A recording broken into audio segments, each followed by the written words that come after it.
Hey guys, so today we're doing something really unique.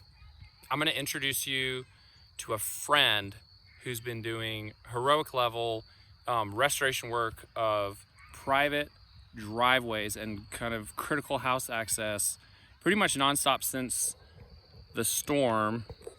This is a good friend Gabe. How's it going? And Gabe has been out with his good friend and my acquaintance of some time named Thomas, who does landscaping and has a lot of heavy equipment, does a lot of heavy equipment work.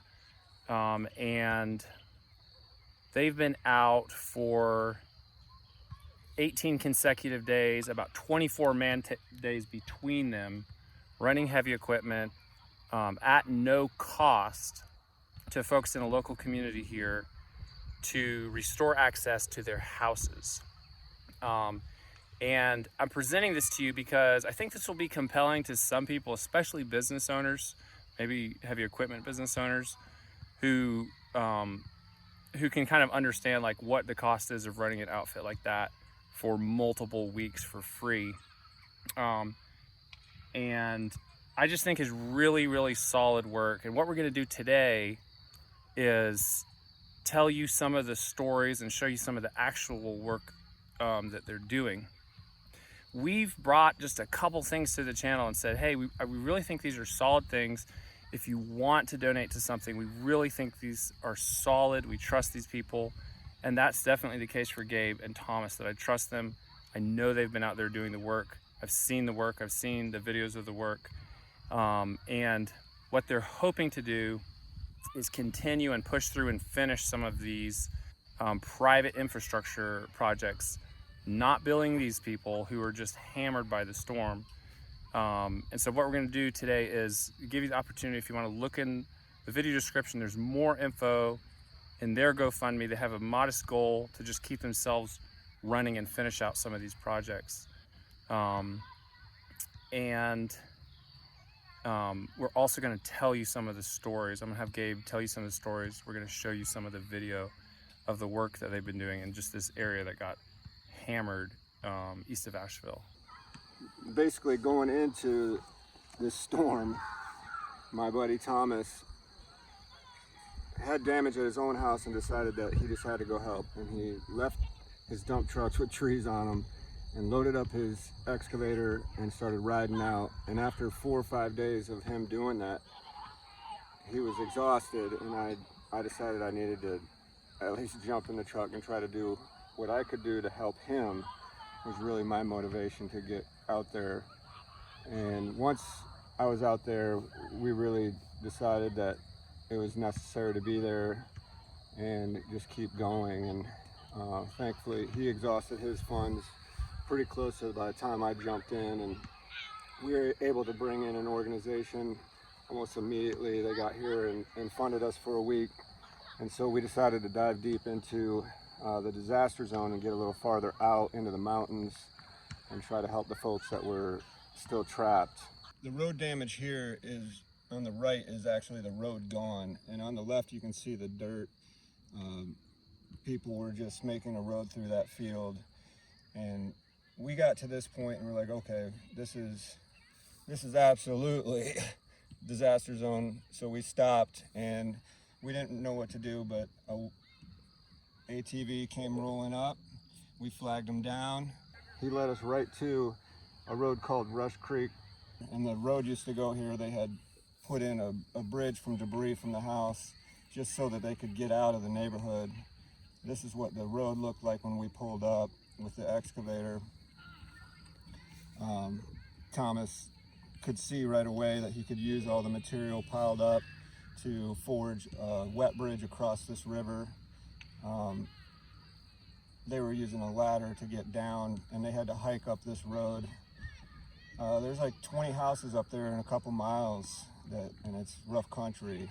So that first road you were working on, you said 20 houses out there. So it's 20 people who aren't able to make it out and basically depend on people bringing them supplies or hiking out and getting rides to the store. And this is like a problem we're seeing like across the whole area is people who don't have access to their homes, and to my knowledge, like the Division of Highways doesn't touch a private road. There's people out there doing free work like you guys, for people who honestly couldn't afford to have a $20,000, $30,000 bill just out of the blue. There's people who are doing honest work, and there's people who are gouging too. So both is going on. And the honest work is there's nothing wrong with charging people if they can pay, but I really love what y'all are doing, because like we're talking about massive bills if they had this bid and had someone come in and get them access to that community. Yes, Thomas has jobs, paying jobs that he's pushing away, because now that we're back there, have been back there, it's just, man, it's such a blessing for us and for them. It's really a joyous experience to be able to go and help these folks. And it's hard to explain the feeling that we have at the end of the day. It's hard to, you can't get that feeling by making money. And so we've been motivated, and Thomas is really an excellent excavator operator, and has been able to, I mean, just driving that machine on the roads that are falling apart is something I would not do. Scary. And he's like just built for this. He was born in these mountains. He learned to drive machines in these mountains. He understands how the landscape works, and he's not afraid. So here's Thomas and Gabe. They didn't get a ton of footage on that restoration for those 20 houses on that road. You started filming on the next project mostly. Yep. There's a little bit of footage of him kind of working the machine to move the material to start building a bridge, and shows a little bit of the debris and the washout. The water obviously wrecked this road. This is a house that the creek diverted and ran right into it, and it's been now condemned. Same road. Same road. Man. This is just a picture of the excavator getting closer, and this is the finished product. It was dark out when we finished that first night. So what you went from is basically like a sheer drop, no vehicle can pass, to a really nice clean ford through the creek. So what are people driving through there now? Are they driving like regular cars? It's not deep. It's not deep. They're using four-wheel drive cars and SUVs and trucks. Yeah. Okay. I mean, they're living in the mountains anyway and need them to get up there, so yeah, they all have that. This is the main slide that all the heavy-duty hitters are at. We had to pass through there, so I captured this picture as a helicopter landed and stopped us all. How many people died there, to your knowledge? 11 people. In that one slide? In that one slide, yeah. And they just recently found the 11th. So they're able to just move debris now. They're not searching for bodies. All right, so this is still Rush Creek. This is the next day. We scavenged this culvert out of a debris pile. We're on our way to farther up this road. Was just worse devastation and harder to reach. We finally got our first culvert opened. Thomas is using basically a log to push jams out. He pulls as much debris out that he can, and then clears it that way. And we built this little berm to divert the river back to where it needed to be, so that we could make a road for them to pass through this one area. So you worked your way up the road and were clearing culverts, clearing the road, kind of worked your way all the way up to clear those 20 homes. And there's a resident that had a tractor at the top. Yeah. He spent the 6 days. On the 6th day, we met him. No way. In the middle with his tractor, and his tractor actually broke down, and we finished the last little bit. I bet that was exciting, kind of like the Transcontinental Railroad or something. You meet in the middle. And then on our way out, a homeowner came back. He had left.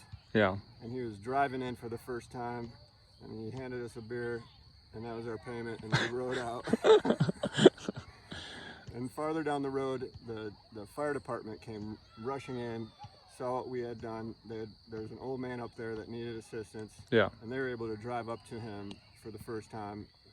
And on the way out, they said, "You guys need to head to Frosty Hollow Road." And yeah. we're like, okay. And We had no idea what we were about to get into. It's such a big deal to get EMS and fire access up these roads. My parents had a house right by their house. The roads were out, the house burned to the ground, and everyone just watched it burn. The fire department was about a half a mile as the crow flies from that house, but they were not able to get any trucks up there because there was no road. So it's just such a big deal that you can roll an ambulance into a community where you have older folks living, or anyone who has a medical emergency, and actually like address those needs. So the next project you went to was a massive project, and it took a week, right, to get this guy full access to his house and property, because he had a really long access. How long was it? Was it a week? It was close to a week. The first night, so we finished at Rush Creek. The first night we got there, it was getting dark. We spent about 2.5 hours clearing a culvert on the way up. Yeah. Just to drive the machine up. Once we got there, just getting that culvert, it was 8 feet down, mucky muck. It was just like a small stream at this point that was coming across the road, and it was super muddy and hard to get through. But once we got that diverted, we shut the machine down, and we had to hike out in the dark about a mile down to the truck, and then the next day didn't have a way up there, so we had to hike in. And I've got some of that footage, but we got a mile up, and Thomas forgot the keys to the machine. Oh no. These are the mistakes you make when you're tired and doing this. Well, when you're 2 weeks in and going like nonstop. This is Thomas hiking up. This is one of the houses. You can kind of see how close the river got to that one. That one was spared. Me sitting while Thomas hikes and got the four-wheeler, and then Thomas riding back up with the four-wheeler finally, and us riding the four-wheeler back up to the machine. This is kind of what the road looks like. This is not terrible. You can drive a truck on this section. Fire department kind of sent us to a neighborhood of some firemen that needed assistance. And these guys, especially Stefan, he had the property at the top of the hill. He really needed help. He had a giant landslide through his whole property. Right here is a very impassable section that Stefan had created a way for his wheeler to get down the mountain. Stefan's in charge of agriculture through the fire department and was riding a wheeler down this every day to get bales of hay and feed animals. This is us showing up at his property. That's his horse, Mr. Mark, and super awesome horse, super friendly. Let's see here. This is like the first couple scoops coming out of the culvert. It's down here like 8 feet. All this mud washed in on top of it, and the river had diverted. You can kind of see the river behind the excavator. It was supposed to go down where he's digging, and eventually we get there. It took us most of a day. Come on, load that up. There's some pictures of the road wash up and the mound that we had dug. A little more excavator work. Getting down close to where the culvert is now, but still having difficulty finding it. All right. And you're good with horses, like being around horses? Look at the wood chip right there. He lost his home down in that gully down there is where he was. Yeah. Everybody, this is Stefan. He's been put in charge of getting hay for all the horses and animals around these mountains. And who we got here? We got our own horses, and on the left you got Mr. Mark. He's a Percheron draft horse. He's 2,000 pounds. And this is Baby Girl. Baby Grace, we call her Baby Girl. And she's a Belgian quarter horse cross. And we ride them. We have saddles here, but we ride them on the trails and that kind of thing. He's a workhorse. got him with all his work gear and that kind of thing, but we just do the riding together. Yeah. Awesome. Yeah. Okay, so then you got to the huge mudslide on his property, and you said you spent multiple days on the mudslide. Let's look at that. The rock down there was not exposed, so all that material, it's about 15 feet. You can see the creek there has been diverted. We're trying to access the original culvert and reroute that creek back into it. And what is this his vehicles? that's some of his vehicles, yeah. I mostly was eyeballs on Thomas and doing some filming and trying to help him, let him know if we were getting close to the culvert. But you ran a skid steer too, so. Yeah, a little later I did get a skid steer. Here's kind of like some footage of Thomas. He's going in to look at the culvert, and he's over 6 feet tall, so you can see all this washed out, you know, just the whole shape of this guy's property is completely different. That's an old culvert that got exposed. They didn't even know was there. So one of the cool things is we met this Mennonite crew on this project, and they were some of the first people back in this disaster zone with this skid loader here. And Were they there before you? They were there before us. Wow. And they were staying at the fire department, and they couldn't get up the road with their skid until we did some work on the road. So this is them coming up for the first time. They're coming to get debris, and they're dragging it down the mountain to fix the roads while we're digging out culverts. Amazing. And this is them operating their machine. So once this happened, things really started to move. This is some major teamwork. Just awesome to have that second machine. Again, the Mennonite crew was working completely for free. This is us re-diverting the creek, starting to create a new creek bed. Thomas and I in the truck driving, talking and yakking it up.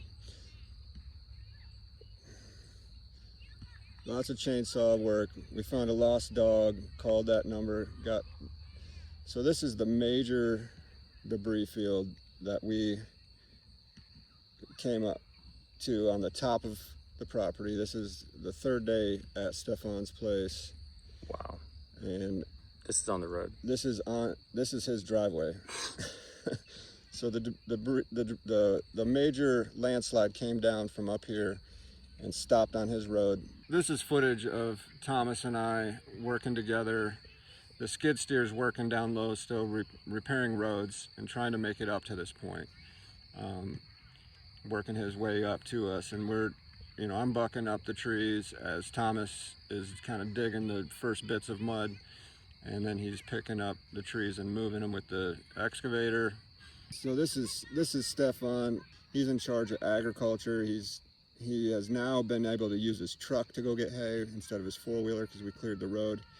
He's a volunteer firefighter. He's like kind of a liaison with the fire department to farmers and stuff. Specifically in this instance, he was made the emergency manager of feed and hay, and had been riding his wheeler down that road, 1 or 2 bales at a time, or whatever, just taking it to the animals all around the mountains. Okay. Back there. So they're like, you cover the farms out here because it's a farming community, or a lot of it is. There's a lot of little farms out there. So he was basically put over that by the fire department. Yes. Okay. And so being able to help him, who in the midst of this tragedy on his property was just like, I'm going, they need me, and I'm gonna go save these animals, was really inspiring to Thomas and I, and made it like so worth the while to help him out. And we really went the extra mile because of that, and like made his property better than it was before the storm. As far as functioning with water, his little bridges and culverts are set up better now. The real issue with him now is the fact that we did all this work with mudslide debris, and it's a real possibility that a lot of it gets washed out if we get rain. Thankfully, it doesn't look like we're getting in rain. So we're really hoping to raise some funds to get some gravel on his road so he can continue to use his truck to go up and down these roads that we just spent a week fixing. Yeah. And they're legit. They're not gonna wash away. He's on solid ground, and he can serve his community better is the goal, and continue to feed horses and cows, and he's doing things like 300 bales of hay shipped in a helicopter to a lady, attempting to pull off moves like this that are, you know, above his pay grade, but the resources are there, and he's trying to navigate how that works, and all that is extremely difficult and hard, but he's doing it. And you're trying to lock in the work that you've done with gravel on the upper section to his house. We want to lock in the stuff that we've done on the upper section. Yeah. This is TK. She's a solo horse down here. She lives in the pasture, but she just kind of hangout friend pet. So we love her. All right, guys, we are running out of light, so we're going to shut this down. I just want to say thanks to Gabe for all his work. And Thomas has been just blasting out work. He's not here to talk to. I just want to encourage any of you who this is something that really touched you and you feel like you should contribute, go down and look at the link in the description to their what I think is a modest GoFundMe to keep them rolling and at least finish out putting gravel on this work that they've done, so it doesn't just go from mud, which is currently mud and sand, and get washed out. So they can kind of lock that in. I think it's really good work. Thanks for listening. It's a cool story. We've been talking on the phone, but I haven't gotten to hear the whole story, so it was awesome for me to sit down and kind of see more video and actually hear the overall picture. All right, guys. Thanks for joining us. Thanks, Gabe. You're welcome.